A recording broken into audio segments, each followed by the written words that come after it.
नमस्कार दोस्तों, भारतीय राज्य व्यवस्था का यह है लेक्चर 10 और आज हम शुरू कर रहे हैं भारतीय संविधान का भाग 4 जिसमें है राज्य के नीति निर्देशक तत्व। और राज्य के नीति निर्देशक तत्व हम 2 वीडियो लेक्चर के तहत कवर करेंगे। तो ये पहला वीडियो लेक्चर है। इससे पहले हमने मूल अधिकार पढ़ा था संविधान के भाग 3 के अंतर्गत, उसके 4 वीडियो लेक्चर थे। आज हम राज्य के नीति निर्देशक तत्व पढ़ेंगे। दोस्तों, इस वीडियो लेक्चर का पीडीएफ आपको अगले वीडियो लेक्चर के डिस्क्रिप्शन बॉक्स में लिंक मिल जाएगा, उससे आप डाउनलोड कर सकते हैं। चलिए शुरू करते हैं मेरे साथ। मेरा नाम है राहुल त्यागी, आप देख रहे हैं हमारे YouTube channel target civil service. देखिए दोस्तों, संविधान के अनुच्छेदों पर चलने से पहले हम जान लेते हैं जो राज्य के नीति निर्देशक तत्व हैं उनसे रिलेटेड जो महत्वपूर्ण फैक्ट हैं जिनसे कई बार क्वेश्चन पूछा जाता है। और इस भाग से ज़्यादातर जो क्वेश्चन पूछा जाता है वो इन्हीं चीज़ों से पूछा जाता है। अनुच्छेदों से सीधे सीधे क्वेश्चन बहुत कम पूछा जाता है। क्वेश्चन ज़्यादातर पूछा जाता है इन बिंदुओं से जो मैंने यहाँ एक साथ सारे के सारे लिख दिए हैं। तो एक एक करके हम इनकी बात करेंगे और जानेंगे कि क्या है राज्य के नीति निर्देशक तत्व, ये कैसे मौलिक अधिकारों से अलग हैं, क्या इनका मौलिक अधिकारों से कोई संबंध है, किस तरीके से इनको अवहेल किया जाता है, क्या इनकी भाषा मौलिक अधिकारों से मिलती है या प्रस्तावना से मिलती है। तो बहुत सारी चीज़ें हैं जो आपको पहले क्लियर होनी चाहिए, इसके बाद ही हम अनुच्छेदों की बात करेंगे।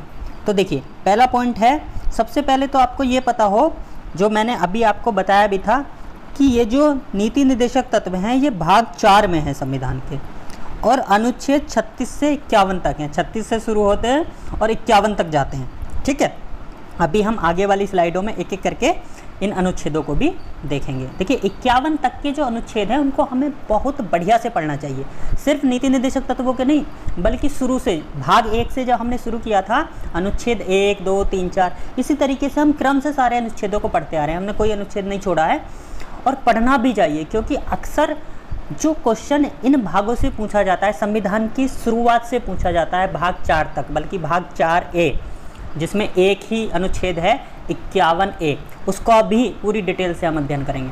तो अक्सर मैंने देखा है कि इनसे क्वेश्चन इतनी डिटेल से पूछा जाता है, खासकर थोड़े अच्छे एग्जाम में, जैसे PCS का एग्ज़ाम हो गया, IAS का एग्ज़ाम हो गया, कि जब तक हमें ये अच्छे से पता नहीं होगा, इन अनुच्छेदों को हमने बढ़िया से नहीं पढ़ा होगा, इनकी एक एक चीज़ को नहीं पकड़ा होगा, तब तक हम उत्तर उसका नहीं दे पाते। इस तरीके का प्रश्न पूछा जाता है। तो इसलिए मैं अक्सर कहता हूँ कि अनुच्छेद 1 से और 51A तक हमें सारे अनुच्छेद बहुत अच्छे से पता होने चाहिए। उसके बाद फिर हम सारे अनुच्छेद नहीं पढ़ते, फिर तो हम टॉपिक के हिसाब से पढ़ना शुरू कर देते हैं। जैसे राष्ट्रपति उठा लिया तो राष्ट्रपति से रिलेटेड अनुच्छेद वहाँ पढ़ लिए, मंत्रिमंडल उठा लिया, संसद उठा लिया, फिर इस तरीके से पढ़ते हैं। लेकिन 51A तक अनुच्छेद सारे पता होने चाहिए, अच्छे से पता होने चाहिए। ठीक है, तो इसमें पहला पॉइंट यही है कि ये जो राज्य के नीति निर्देशक तत्व हैं भाग 4 में हैं और अनुच्छेद 36 से 51 तक है। दूसरी बात है, राज्य के नीति निर्देशक तत्व भारतीय संविधान में आयरलैंड के संविधान से लिए गए हैं। ये क्वेश्चन कई बार पूछा जाता है। जो वनडे कॉम्पिटिशन होते हैं छोटे छोटे, जैसे रेलवे का एग्जाम है, इस तरीके के पटवारी का एग्जाम है, पुलिस का एग्जाम है, उसमें सीधे सीधे पूछा जाता है कि किस देश से लिए गए हैं राज्य के नीति निर्देशक तत्व। तो हमने लिए हैं आयरलैंड से, और आयरलैंड ने लिया था इनको स्पेन से। एक और आगे की मैं आपको बात बता दे रहा हूँ, हमने आयरलैंड से लिया और आयरलैंड ने इनको लिया था स्पेन के संविधान से। ठीक है, अगली बात, नीति निर्देशक तत्व जो है वो वाद योग्य नहीं है। इसका मतलब क्या है? इसका मतलब ये है कि इन्हें न्यायालय में चुनौती नहीं दी जा सकती। ऐसा नहीं है जैसा मौलिक अधिकारों में था कि यदि मौलिक अधिकारों का हनन हो गया तो चले गए सुप्रीम कोर्ट अनुच्छेद 32 के तहत या हाई कोर्ट 226 के तहत। इसमें ऐसा नहीं है। इसमें क्या है कि यदि आपको कोई नीति निर्देशक तत्व नहीं मिल पा रहा है तो आप न्यायालय में नहीं जाएंगे राज्य के खिलाफ। ठीक है, क्लियर हो गया। आगे है, नीति निर्देशक तत्व सकारात्मक होते हैं। सकारात्मक का मतलब क्या है? देखिए, जब हम वहाँ मौलिक अधिकार पढ़ रहे थे तो हमने पढ़ा था मौलिक अधिकारों की जो भाषा है वो निषेधात्मक है। निषेधात्मक का मतलब है नकारात्मक है, मतलब वहाँ इस तरीके की भाषा का प्रयोग किया गया है। जैसे मैं कहूँ आपसे अनुच्छेद 15, तो उसमें क्या है कि राज्य लिंग, मूल वंश, धर्म, जाति के आधार पर किसी के साथ भेदभाव नहीं करेगा, राज्य ये नहीं करेगा, राज्य वो नहीं करेगा। तो इस तरीके से नहीं शब्दों का, नकारात्मक शब्दों का इस्तेमाल होता है ज़्यादातर अनुच्छेदों में। लेकिन यहाँ इसके विपरीत सकारात्मक शब्दों का इस्तेमाल होता है। जैसे राज्य समान कार्य के लिए समान वेतन की व्यवस्था करेगा, राज्य निःशुल्क विधिक सहायता की व्यवस्था करेगा। तो ये पॉजिटिव शब्द हो गए ना, नकारात्मक नहीं है, ये सकारात्मक शब्द है। तो ये अंतर है। एक मौलिक अधिकार नकारात्मक फॉर्म में है, जबकि नीति निर्देशक तत्व सकारात्मक फॉर्म में है। इसके बाद एक पॉइंट है, ये अनिलंबनीय है। इसका मतलब क्या हुआ देखिए हमने मौलिक अधिकार पढ़ा था तो हमने आपको बताया था कि जब आपातकाल होता है तो उसमें कुछ मौलिक अधिकार सस्पेंड हो जाते हैं, यानी कि निलंबित हो जाते हैं, जबकि राज्य के नीति निर्देशक तत्व किसी भी स्थिति में निलंबित नहीं होते, इसलिए इनको कहा अनिलंबनीय। इसके बाद है अगला पॉइंट, नीति निर्देशक तत्व समाजनिष्ठ होते हैं। इसका मतलब क्या है? इसका मतलब है कि ये पूरे के पूरे समाज को मिलेंगे, समुदाय को मिलेंगे, ये व्यक्तिनिष्ठ नहीं है, जबकि मूल अधिकार व्यक्तिनिष्ठ भी हो सकते हैं। जैसे एक व्यक्ति के मूल अधिकार का शोषण हुआ तो वो सुप्रीम कोर्ट चला गया, वो व्यक्ति अकेला गया क्योंकि उसके अकेले के मौल अधिकार का हनन हुआ, लेकिन यहाँ ऐसा नहीं है, ये पूरे समाज को मिलते हैं, पूरे समुदाय को मिलते हैं। इसलिए कहते हैं कि ये व्यक्तिनिष्ठ नहीं है, ये समाजनिष्ठ हैं या समुदायनिष्ठ हैं। ये बातें मैं इसलिए बता रहा हूँ क्योंकि कई बार इसी तरीके का क्वेश्चन पूछ लिया जाता है कि निम्न में से कौन व्यक्तिनिष्ठ हैं, कौन समाजनिष्ठ हैं। अब हम इन शब्दों को लेकर बड़े कन्फ्यूज हो जाते हैं कि ये क्या पूछना चाह रहा है, तो हम बड़ा हिसाब लंबा चौड़ा हुआ लगाते हैं। तो अगर आपको एक बार पता होगा, आपको तुरंत दिमाग में क्लिक कर जाएगा कि अच्छा इसका मतलब ये है। अब देखिए एक बात इसमें और कही गई है इस पॉइंट में कि कानून के रूप में प्राप्त होते हैं ये नागरिकों को। इसका मतलब क्या है कि ये लिख देने से काम नहीं चलता। जैसे मान लीजिए मौलिक अधिकार लिख दिए अनुच्छेद 12 से 35 तक, उसमें से कुछ ऐसे थे जो सीधे सीधे आपको लिखते ही मिलना शुरू हो गए, संविधान में है, मिल रहे हैं हमको। कुछ ऐसे थे जिन पर संसद ने कानून बनाए हैं, लेकिन इसमें क्या है कि सारे के सारे जितने भी नीति निर्देशक तत्व हैं, जब तक इन पर कानून नहीं बनेगा तब तक आप इनको अवहेल नहीं कर पाएंगे। तो इसमें जो ये राज्य के नीति निर्देशक तत्व हैं, कानून बनाना पड़ेगा संसद को या राज्य को, तभी आपको ये मिलेंगे। ठीक, आगे है नीति निर्देशक तत्वों में गांधी जी के विचारों की झलक मिलती है। बहुत इंपॉर्टेंट फैक्ट है। कई बार पूछा जाता है कि संविधान का कौन सा भाग है जिसमें जो गांधी की फिलॉसफी थी राम राज्य की, गांधी जी राम राज्य की कल्पना करते थे कि राम राज्य होना चाहिए। उसमें उनके दिमाग में कई बातें थी कि गांव पूरी तरीके से स्वतंत्र होने चाहिए, गांव को बहुत ज़्यादा अधिकार मिलने चाहिए, गाँव में पंचायतों का गठन होना चाहिए और पशुवध खत्म होना चाहिए, खासकर गाय की हत्या निषेध होनी चाहिए, मदिरा बंद होना चाहिए। तो ये सारी बातें आपको इन्हीं राज्य के नीति निर्देशक तत्वों में देखने को मिलेगी। ठीक है, इसके बाद इसी पॉइंट में है लोक कल्याणकारी राज्य की स्थापना करना नीति निर्देशक तत्वों का उद्देश्य है। तो ये लोक कल्याणकारी राज्य क्या होता है, ये भी कई बार पूछ लिया जाएगा। तो देखिए मैं आपको बता दूं, राज्य दो प्रकार के होते हैं। एक होती है पुलिसिंग राज्य, पुलिसिंग स्टेट, मतलब जहाँ सिर्फ कानून व्यवस्था राज्य का विषय होता है। जैसे जब हम अंग्रेजों के गुलाम थे उस समय हमारे यहाँ का जो राज्य था वो एक पुलिसिंग स्टेट था, पुलिसिंग राज्य था। मतलब वो सिर्फ टैक्स वसूलते थे और कानून व्यवस्था देखते थे, बाकी उनका कोई काम नहीं था। लेकिन दूसरा राज्य होता है वेलफेयर स्टेट, कल्याणकारी राज्य, जैसे आज का हमारा राज्य है, जिसमें राज्य की बहुत सारी जिम्मेदारी होती हैं। हर व्यक्ति तक उसको हर संसाधन पहुँचाना है, व्यक्ति के लिए न्याय की व्यवस्था करनी है, चिकित्सा की व्यवस्था करनी है, बच्चे के पढ़ने की व्यवस्था करनी है, रोजगार की व्यवस्था करनी है। तो ये सारे काम जिस राज्य में राज्य करता है अपने नागरिकों के लिए, उसको हम कहते हैं लोक कल्याणकारी राज्य यानी वेलफेयर स्टेट। तो इनका उद्देश्य जो है नीति निर्देशक तत्वों का, वो एक वेलफेयर स्टेट बनाना है। ठीक है, कई बार पूछा जाता है। और इसके साथ साथ कई बार ऐसे भी पूछ लिया जाता है कि आर्थिक और सामाजिक, दो शब्द उसमें आते हैं, आर्थिक सामाजिक लोकतंत्र स्थापित करना किसका उद्देश्य होता है, तो उसमें भी हम लिखेंगे नीति निर्देशक तत्वों का ही उद्देश्य होता है, आर्थिक और सामाजिक लोकतंत्र की स्थापना की जाए। ठीक है, और इसीलिए भाग 4 को सामाजिक एवं आर्थिक न्याय का प्रतीक भी कहते हैं। देखिए अगला पॉइंट है, संविधान में नीति निर्देशक तत्वों का वर्गीकरण नहीं किया गया, यानी संविधान में क्लासिफिकेशन नहीं है कि नीति निर्देशक तत्व इतने प्रकार के हैं। लेकिन जो संविधान के विशेषज्ञ हैं, संविधान को जानने वाले हैं, वो इन नीति निर्देशक तत्वों को 3 भागों में बांटते हैं। कौन कौन से 3 भागों में? एक तो समाजवादी, यानी वो कहते हैं कि इसमें से कुछ नीति निर्देशक तत्व ऐसे हैं जो समाजवादी जो प्रवृत्ति है उससे रिलेटेड हैं। जैसे मान लीजिए आप आगे चल के पढ़ेंगे कि समानता होनी चाहिए सब में, स्त्री पुरुष में समानता, समान कार्य है तो समान वेतन मिले, संसाधनों का बंटवारा ऐसे हो जिसमें सबको समान रूप से मिले। तो इस तरह के जो भी अनुच्छेद हैं, जो भी नीति निर्देशक तत्व हैं, उनको हमने कहा समाजवादी। दूसरे हैं गांधीवादी, जो गांधी के विचारों से प्रेरित है। जैसे मैंने अभी बताया, उसमें जैसे ग्राम पंचायत की स्थापना हो, जो ग्राम पंचायतें हैं उनको बहुत सारे अधिकार मिलें, पशुवध रुके, मदिरा रुके, इस तरह की जो चीज़ें हैं वो सारी गांधी के विचारों से प्रेरित हैं। तो ऐसे अनुच्छेदों को हमने कह दिया कि ये गांधीवादी हैं। एक है तीसरी श्रेणी जिसमें उदार बौद्धिकवादी, जैसे मान लीजिए समान नागरिक संहिता की स्थापना करेगा राज्य, समान नागरिक संहिता लागू करेगा राज्य। तो इस तरह की जो बातें कही गई हैं उनको हमने कह दिया कि ये उदार बौद्धिकवादी प्रवृत्ति के नीति निर्देशक तत्व हैं। तो हम अनऑफिशियली इनको 3 उसमें बांट सकते हैं, ठीक है। वैसे इनका बंटवारा संविधान में नहीं किया गया।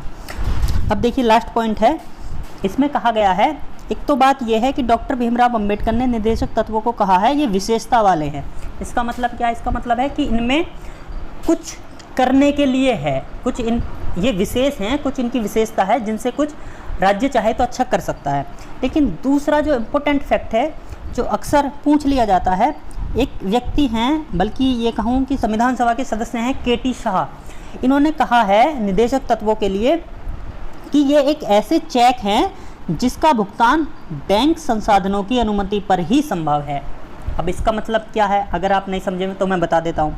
देखिए, ये जो हमारे नीति निर्देशक तत्व हैं, ये ना तो न्यायालय में इनको चुनौती दी जा सकती है, ना ही ऐसा है कि ये आपको मिलना ज़रूरी है। ये राज्य के ऊपर निर्भर करते हैं। यदि राज्य के पास संसाधन हैं तो राज्य इनको अपने नागरिकों को उपलब्ध कराएगा, यदि उसके पास संसाधन नहीं है तो वो इन्हें डिले करता रहेगा, उसकी मर्जी पर डिपेंड करते हैं। तो इसलिए इन्होंने कहा कि इनका कोई ज़्यादा इम्पोर्टेंस इसलिए नहीं है क्योंकि ये राज्य के हाथ में है। राज्य चाहे तो इनको उपलब्ध कराए, राज्य चाहे तो उपलब्ध ना कराए। तो इसलिए इन्होंने इसकी तुलना कर दी एक ऐसे चेक से जिसका भुगतान बैंक के संसाधन पर निर्भर करता है। यदि बैंक के पास पैसा है तो उसका भुगतान कर दे, पैसा नहीं है तो ना करे, तो ऐसे चेक का कोई फ़ायदा नहीं। तो इस तरीके से इन्होंने इस बात को कहा है, ठीक है। तो क्लियर हुआ। अब देखिए आगे चलते हैं हम। अब हम बात करते हैं इससे रिलेटेड जो अनुच्छेद हैं उनके बारे में। देखिए, राज्य के नीति निर्देशक तत्व 36 से शुरू होते हैं, 51 तक जाते हैं। 36 में क्या है? 36 में सिर्फ एक बात लिखी हुई है, राज्य शब्द की परिभाषा। अब आप कहेंगे, आपको याद आ रहा होगा, ये तो लिखा हुआ था अनुच्छेद 12 में भी जब हम मौलिक अधिकार पढ़ रहे थे। तो मैं आपको बता दूं, अनुच्छेद 12 में जो राज्य शब्द की परिभाषा लिखी थी वो उसी भाग के लिए थी, वो मौलिक अधिकारों के लिए थी। यानी मौलिक अधिकार जितने भी हैं उनमें जहाँ जहाँ राज्य शब्द आएगा उसकी क्या परिभाषा होगी, ये लिखा था अनुच्छेद 12 में। अनुच्छेद 36 में जो ये भाग है, भाग 4, राज्य के नीति निर्देशक तत्व, इसके में जो राज्य शब्द का इस्तेमाल किया जाएगा उसका अर्थ क्या होगा ये बताया गया है। हालांकि ये भी उसी पर डिपेंड कर दिया है और इसमें लिख दिया है कि इस भाग में भी राज्य शब्द का वही अर्थ होगा जो भाग 3 में था, यानी भाग 3 के अनुच्छेद 12 में था। तो ज़्यादा टेंशन लेने की ज़रूरत नहीं है, इसे पढ़ने में आपको बिल्कुल भी कठिनाई नहीं होनी चाहिए क्योंकि इसमें कुछ लिखा ही नहीं है। तो इसका मतलब ये है कि राज्य शब्द का अर्थ जो वहाँ लगाया जा रहा था मौलिक अधिकारों में वही यहाँ लगाया जाएगा, ठीक है। अब अनुच्छेद 37 में क्या कहा गया है? 37 में 2 बातें हैं। एक तो ये स्पष्ट कर दिया गया है कि ये जो नीति निर्देशक तत्व हैं ये न्यायालय द्वारा प्रवर्तनीय नहीं है। मैंने शुरू में बता दिया, यानी आप न्यायालय में नहीं जा सकते यदि आपको ये सुविधा नहीं मिल रही तो। दूसरी बात ये है कि चूँकि ये तत्व जो हैं वो देश के शासन में मूलभूत हैं। बहुत इंपॉर्टेंट चीज़ है, कई बार पूछा भी जाता है सवाल कि कौन सी चीज़ जो है वो देश के शासन में मूलभूत हैं, तो वो है राज्य के नीति निर्देशक तत्व। मूलभूत का मतलब है बेसिक चीज़ें हैं ये राज्य के शासन की, ठीक है, जो हमारी गवर्नेंस है उसकी बेसिक चीज़ें हैं ये।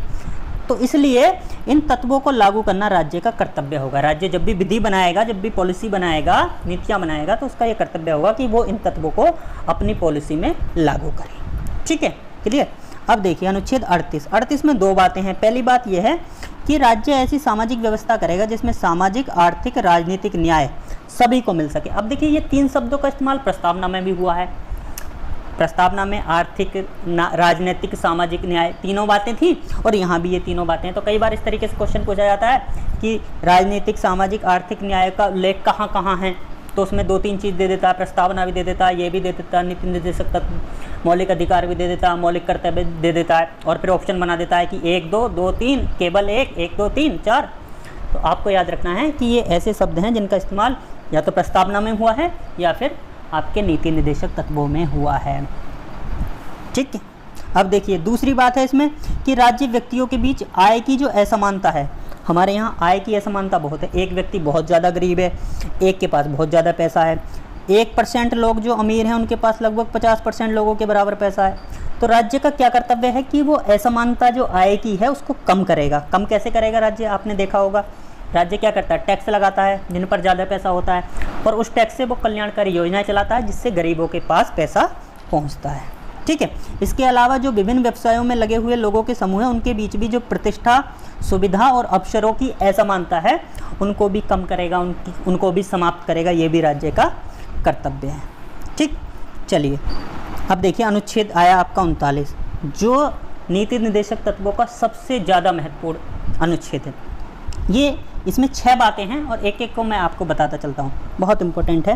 पहली बात है, पुरुष और स्त्री सभी नागरिकों को समान रूप से जीविका के पर्याप्त साधन प्राप्त करने का अधिकार होना चाहिए। इसका मतलब क्या है, चाहे कोई स्त्री हो या पुरुष हो, उसको अपना जीवन चलाने के लिए पर्याप्त साधन मिलें, जीविका के पर्याप्त साधन मिले, ये राज्य का कर्तव्य होगा। दूसरा, समुदाय के जो भौतिक संसाधन हैं उनका स्वामित्व, मतलब उनका मालिकाना हक और उनका नियंत्रण इस प्रकार बटा हो जिससे सामूहिक हित का सर्वोत्तम रूप से साधन हो।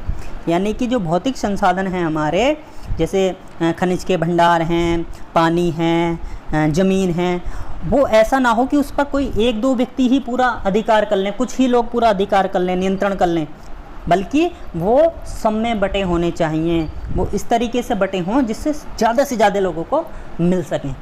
तीसरी बात है, आर्थिक व्यवस्था इस प्रकार चले जिससे धन और उत्पादन के जो साधन हैं उनका भी सर्वसाधारण के लिए अहितकारी संकेंद्रण ना हो। संकेंद्रण का मतलब है इकट्ठे ना हो, वो अहितकारी का मतलब है कि इस रूप में वो एक जगह इकट्ठे ना हो जाएं सारे उत्पादन के साधन और सारा धन यानी पैसा, जिससे अहित हो, जिससे नुकसान हो जाए। कुछ ही व्यक्ति ऐसा ना हो कि सारा पैसा इकट्ठा करके बैठ जाएं। तो ये किसका कर्तव्य है, ये भी राज्य का कर्तव्य है। और चौथी बात है, पुरुषों और स्त्रियों में समान कार्य के लिए समान वेतन हो। ये बहुत इंपॉर्टेंट है, कई बार पूछा गया है। किस में है ये बात लिखी हुई कि समान कार्य के लिए समान वेतन मिले। यदि एक महिला है और पुरुष के बराबर काम करती है तो उसको भी उतना ही वेतन मिले जितना पुरुष को मिल रहा है। इस आधार पर उसको वेतन कम ना दिया जाए कि अरे ये तो महिला है, ऐसा नहीं हो। तो ये बात लिखी है हमारे नीति निर्देशक तत्वों के अनुच्छेद 39 और 39 में भी चौथे नंबर पर ये बात लिखी गई। ठीक, आगे है पाँचवीं बात। पाँचवीं बात क्या है, 5 में लिखा हुआ है कि पुरुष और स्त्री कर्मकारों के स्वास्थ्य, शक्ति तथा बालकों की सुकुमार अवस्था जो टीनेज है उसका दुरुपयोग ना हो। इसका मतलब ये है कि कोई बालक या कोई स्त्री या कोई पुरुष विवश होकर मजबूरी में कोई ऐसा काम ना करे जो उसकी आयु और शक्ति के अनुकूल ना हो। जैसे मान लीजिए कोई बालक है और उसको उस हिसाब का काम नहीं मिल रहा जितनी उसकी उम्र है, तो वो खतरनाक काम करने लग जाए। या कोई बूढ़ा है 60 साल का है और वो वजन ढो रहा है, क्यों? क्योंकि उसको कोई वैसा काम नहीं मिल रहा। तो ये सारी चीज़ें जो देखने की जिम्मेदारी है वो राज्य की। ठीक है, आगे है छठा, ये बालकों से संबंधित है। बालकों को स्वतंत्र और गरिमा में वातावरण मिले जिससे उनका स्वस्थ विकास हो सके, अच्छा विकास हो सके। ठीक है, इसके अलावा बालकों और जो अल्पवयस्क हैं उनका किसी भी तरीके का शोषण ना हो, ये भी देखना राज्य की जिम्मेदारी है। तो ये पूरा है अनुच्छेद 39। चलिए आगे, अब देखिए, अब आता है अनुच्छेद 39A। हमने अभी 39 पढ़ा था, ये 39A है, कैपिटल ए। इसका मतलब है ये बाद में जोड़ा गया है, मूल संविधान में नहीं था। कब जोड़ा गया है मैंने नोट में नीचे लिख दिया है, ये 42वें संविधान संशोधन द्वारा जोड़ा गया 1976 में। इसमें क्या लिखा है, इसमें लिखा है राज्य समान अवसर के आधार पर समान न्याय और निःशुल्क विधिक सहायता उपलब्ध कराएगा। बहुत इंपॉर्टेंट है, कई बार पूछा जाता है कि निःशुल्क विधिक सहायता उपलब्ध कराने की बात किस अनुच्छेद में कही गई है या किस भाग में कही गई है। तो नीति निर्देशक तत्व में है अनुच्छेद 39A है, जो 42वें संविधान संशोधन द्वारा जोड़ा गया। इसमें क्या है, देखिए हमारे यहाँ जो न्यायपालिका का सिस्टम है वो थोड़ा सा कॉम्प्लिकेटेड है और बहुत टाइम लगता है न्याय मिलने में, और बहुत पैसा भी खर्च होता है, वकीलों की फ़ीस बहुत ज़्यादा होती है।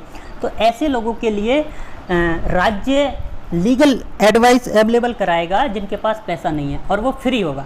जैसे मान लीजिए कोई व्यक्ति है, उसके साथ कुछ अन्याय हुआ है और वो जाता है न्यायपालिका में, तो जो दूसरा पक्ष है वो पैसे वाला है, वो पैसे के बल पर उस मामले को बहुत लंबा खींच लेता है। ये व्यक्ति है, इसके पास पैसा भी नहीं है, वकील करने के लिए पैसा नहीं है, तो इसके लिए राज्य वकील उपलब्ध कराएगा जो इसको लीगल एडवाइस देगा, और वो भी फ्री में।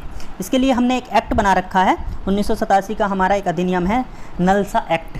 क्या है? नलसा।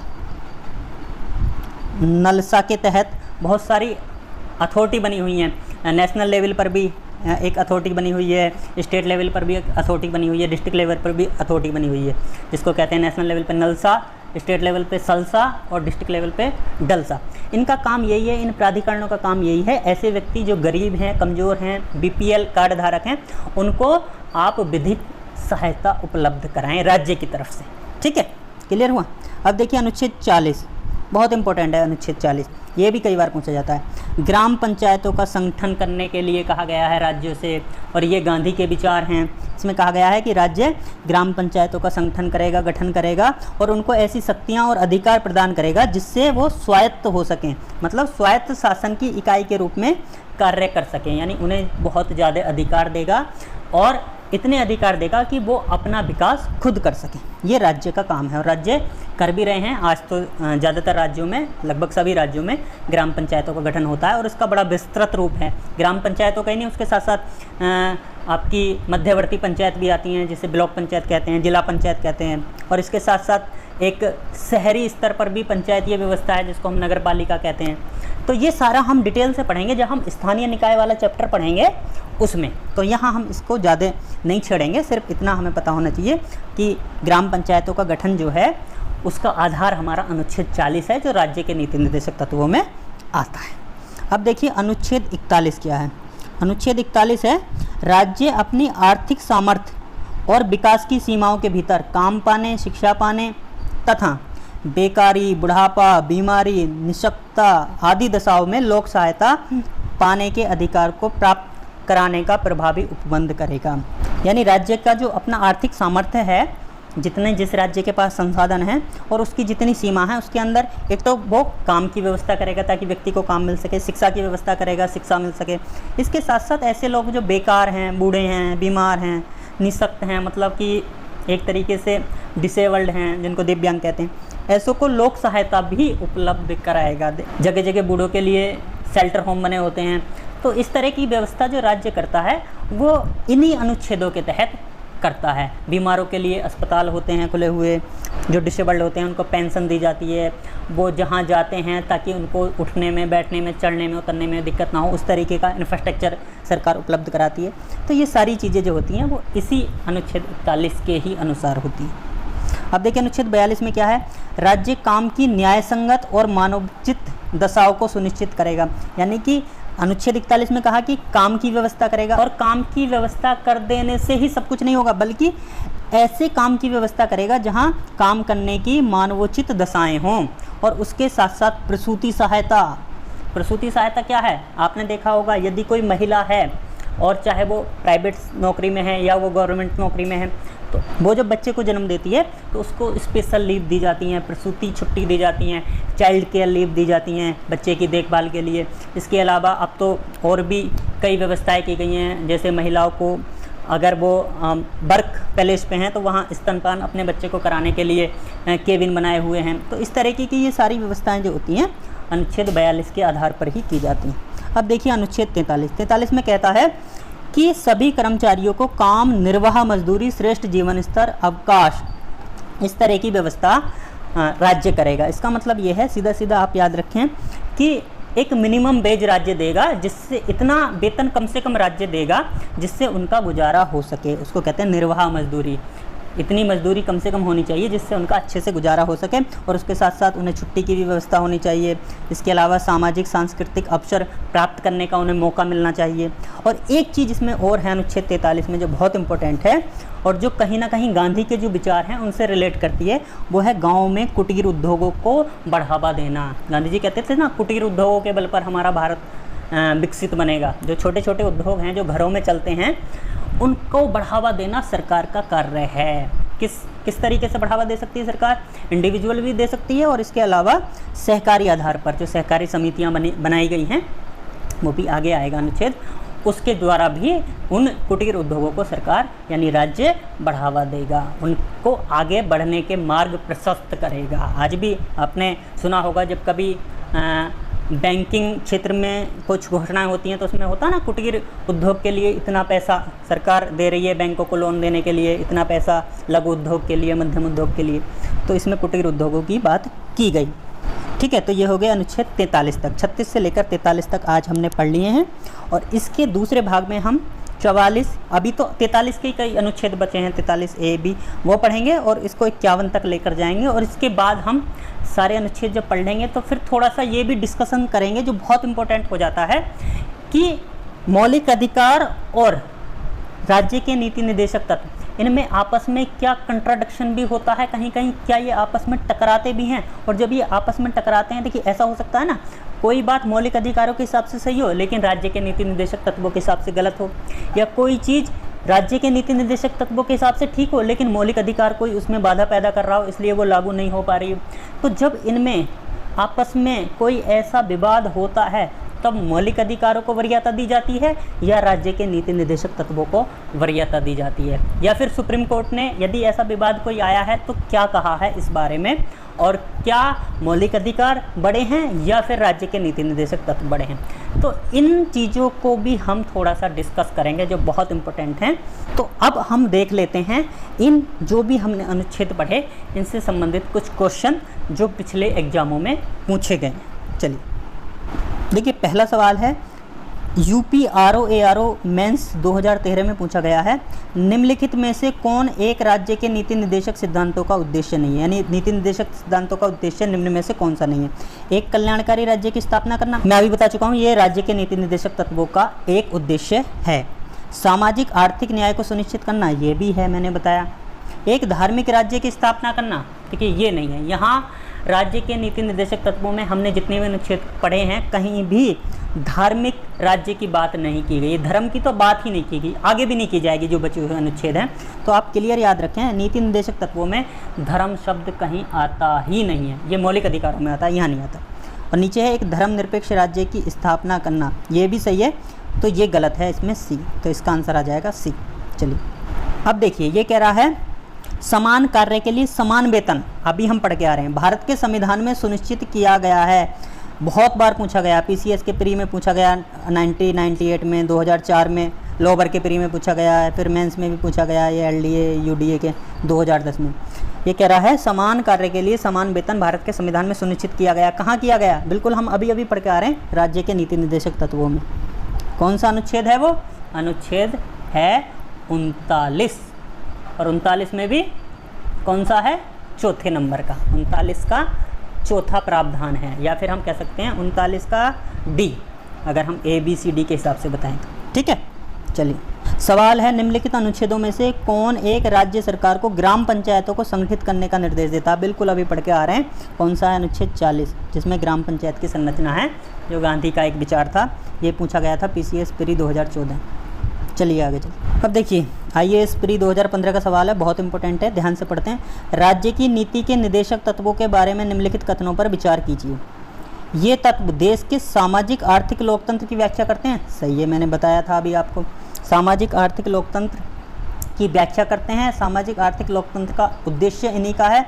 तो जहाँ सामाजिक आर्थिक दो शब्द आ जाएँ, राजनीतिक छूट जाए, आपके दिमाग में क्लिक करना चाहिए कि नीति निर्देशक तत्वों से रिलेटेड है। दूसरा, इन तत्वों में अंतर्विष्ट उपबंध किसी न्यायालय द्वारा प्रवर्तनीय नहीं है। ये भी बिल्कुल बात सही है। ये जितने भी नीति निर्देशक तत्व हैं, इनका कोई भी ऐसा उपबंध नहीं है जिसको लेकर आप न्यायालय में जा सकें। तो दोनों सही हैं। तो अब कौन सा सही हो जाएगा? इसमें कूट बना रखे हैं इसने, केवल एक, केवल दो, एक दो दोनों, एक ना तो एक ना ही दो, तो ये हो जाएगा एक दो दोनों।